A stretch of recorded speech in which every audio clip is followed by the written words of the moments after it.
Alright guys, what's going on? Today we've got the 9th war of season 25, and 4 Loki is facing PBT. We faced these guys at the beginning of the season. I think that the score was like 8 to 16, like we died 8 times, they died 16 times.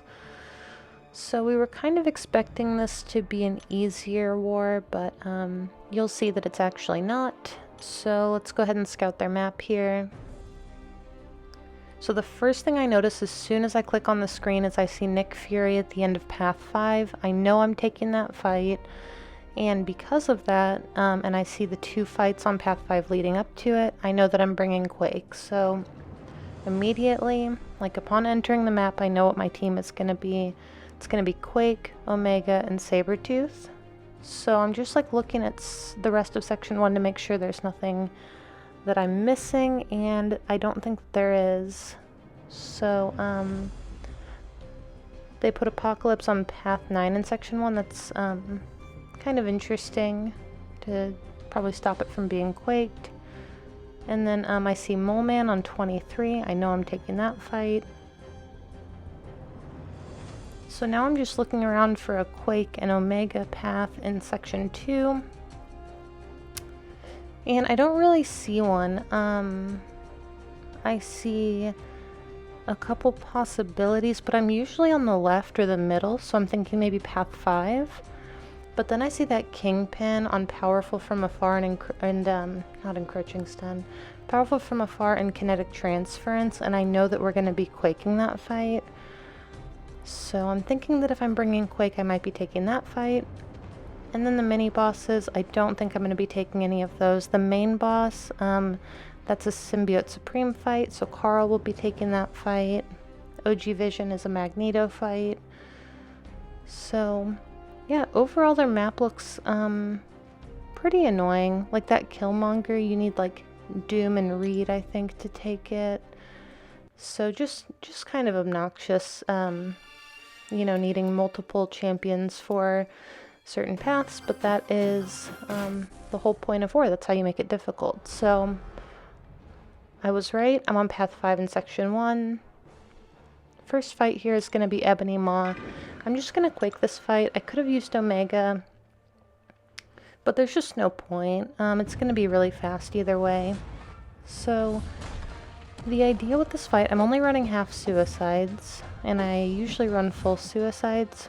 But the idea with this fight is that you want to wait until the opponent has 2 concussions on them and they're stunned, because if I waited until they only had 1 concussion on, then when I released my heavy, that concussion would be gone. But if you wait for the double concussion, it removes the ebb and flow knockdown node completely. So I didn't get the Fury, he's not going to get his protection back, and the rest of the fight is just a normal Quake fight. Not that it matters because it's almost over anyway. And this is like, I'm not very boosted here, and I only have half suicides on, and it was still under a minute. This next fight is going to take just a little bit longer because it's a rank 3 6-star and I don't have class advantage. But this is a Nova on Heavy Hitter. This is pretty good placement. We've tried and failed with Doom here before, I think, because both of his medium attacks are energy, so it's really hard to get like a reparry in, because if he does double mediums or just does a medium and a heavy, like you're pretty much just going to be in the corner. So just safer to quake it. Quake like completely shuts him down. You can see he's too far away on the first set of aftershock charges for me to knock him down and turn off the node, but I'm gonna get him this time. So now my aftershock charges will do their full damage. He's not gonna get protection back, and yeah, this fight's pretty much over unless I do something really, really stupid. And speaking of that, I'm gonna have a couple of other Quake fights later in the war, and you're gonna see that those come dangerously close to not turning out well for me. Both of them are a little bit sketchy. I made a mistake in both, like a small mistake, but they're on really unforgiving nodes, and the small mistake that I made on both of those fights almost cost me. So yeah, but this fight, as long as you don't do anything weird or miss, you know, I mean, his energy, like his medium attacks do hit pretty hard, even into the block, the more of those charges that he gets. But luckily that fight is over, and we are going to move up now to this Nick Fury. This Nick Fury, this is better placement than at the end of Path 5 in Section 2 because of the heavy hitter. That being said, this fight used to be much more difficult with Stubborn because you couldn't punish his special attacks, but now you can, so it really negates a lot of the issue from this node. And also you can heavy counter his heavy attack if you wait for both parts of it to be over. So right there, if I was charging a heavy, I could have punished him, but I just didn't need to, so there's no use in risking it.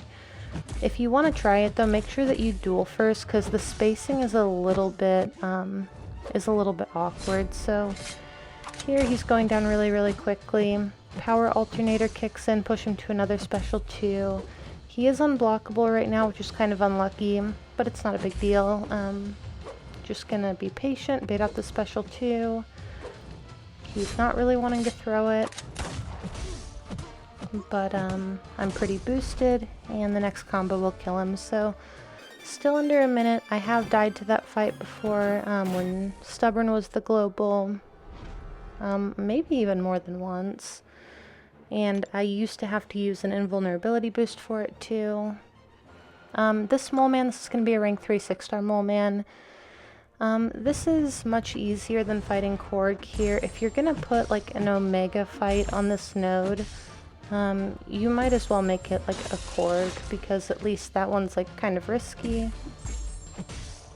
This one, you know, it's really easy to get out of the way of all of his special attacks. So I'm not really clear on what the idea is here. I guess if you're using someone besides Omega or Apocalypse, it might be kind of hard, but like, I don't know why you would do that. So I'm gonna go ahead and throw a special 2 here. I usually try to avoid doing that, but I am getting in a lot of good reparries. I shouldn't have thrown the special 2. It costs me recoil. Okay, so these are going to be the 2 kind of sketchy fights here. I almost go into this fight with suicides on. Luckily, I read the node, saw that it has heal block, and promptly went and turned off my suicide masteries. So this node has redoubled determination. This guy's awakened, so he's going to start out with 3 poisons. And basically what that's going to give him is a ton of power gain. So if I let off my heavy attack just once, and he has those, what is it, 1, 2, 3, 4, 5. If he's gonna have 6 debuffs on him. That's gonna put him really close to a bar of power. It could even push him over. So I need to be really careful not to let go of my heavy attack here. And the other thing is that every time that I use Quake, even when it's not an Alliance War, I turn my game volume on because I quake by sound usually. Like, I don't have fast enough reflexes to react specifically to the animations all the time, especially if I'm less familiar with the animations. And sometimes it makes the sound like he hit you and you evaded, but then the aftershock kicks in and it doesn't happen. So right there, that's what happened. I let off my heavy attack and it puts him at like 97% of a bar of power. So now I'm in a spot. He's still got like a third of his health left. He has a lot of health. I don't have suicides on, so my damage is pretty gimped here. Luckily, you know, I'm kind of pulling it together. I don't want anything crazy to happen. And I do finish the fight, but that came very close. If he had gotten a bar of power and through his special 1, he had all of those poisons on him, and like it probably would have killed me, especially with the heal block. So Here, Taters is going to move up. He's going to take that venom for me. And then I'm going to take this kingpin. So this kingpin has powerful from afar. It's a rank 3 kingpin. Powerful from afar and kinetic transference. So what I need to do in this fight, and I know going in, is that I have to get to the corner as soon as possible. Once I get to the corner, I'll be fine. And I need him to be aggressive. And you'll see here, he's being really passive. So his power bar is just going up and up. And here I'm going to get in the corner. And I try to dash back. Doesn't work. I parry him. So luckily he got stunned right there. If he hadn't gotten stunned, the fight probably would have been over. He throws the special one right away, luckily. And I can go back to quaking. So the rest of this fight is going to be fine. Not to like spoil it, I guess, but if I release my heavy, he's going to get another bar of power. This fight's going to get really sketchy. But at this point, I feel like I'm playing like right on the edge. Like I was like heightened senses, not wanting to die right after hitting my 100th consecutive solo. So he's going down pretty quickly. I put suicides on, so I'm losing a lot of health to those, but I just want the fight to be over fast. So I don't mind losing the health. This is my last fight of the war. And the reason that this works is because when you hold your heavy and you have a concussion on you, if he were to back up, powerful from afar is not going to be able to kick in because he's concussed. So, you know, as soon as you hold your heavy down, even if it seems like you're not doing it fast enough and like, oh, he should, you know, at this point he should definitely be getting his power gain, he won't. The timing works out and the spacing works out pretty much perfectly for quake, so you can quake almost anyone on this node, unless it's someone like unquakeable, obviously. So 2 sketchy fights, 2 mistakes that were super costly. Taters is gonna compliment me here. My hands are shaking. I like try to respond to him, but I like hit the wrong button. So very awesome, very happy with the way that my war went. I was kind of laughing when he complimented me because I knew that he just hadn't seen the video yet.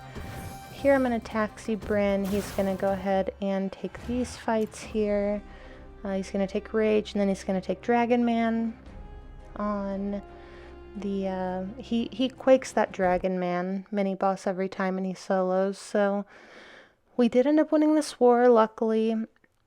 We really needed a win, but these guys, again, they died 16 times at the beginning of the season, and then this time they died 5, so if that's any indication as to how easy war is getting, and we died 8 times to their defense. We had like a really rough war against them, and we died 3 times as an alliance. My battle groups died 0 times. So when I mentioned in the last video that war is just getting too easy, like this is what I'm talking about. The 3 people who gave up attack bonuses in our alliance this last war, like I'm sure that they don't feel good. It never feels good to die. But those 5 people, like knowing that every single death counts, the 5 people in their alliance that died, like, you know, must feel awful because they were so close to winning. All of these wars are super close, super competitive, and all it takes is like a disconnect or, you know, a single dropped input. Like I could have given up a death easily to that kingpin and lost an attack bonus. It would have been even closer. So, you know, as much as I hate dying, I do think that the war map needs to be harder. Like that's kind of what I was talking about before. Like I think that the war map needs to be more difficult. I think people should be dying more than they are right now. The death counts are just way too low. And you would think it brings morale up. It actually brings it down because you can have like an amazing war and still lose, and 2 or 3 people end up feeling like crap at the end of the war for dying. So either way, next, I guess it's another rant, two kind of ranty things in a row. Sorry about that. I try not to complain about anything in these videos, but, you know, Alliance War is my favorite game mode, and I would really like for it to be a little bit more competitive and enjoyable. So anyway, thank you guys so much for watching, and I will see you in the next one.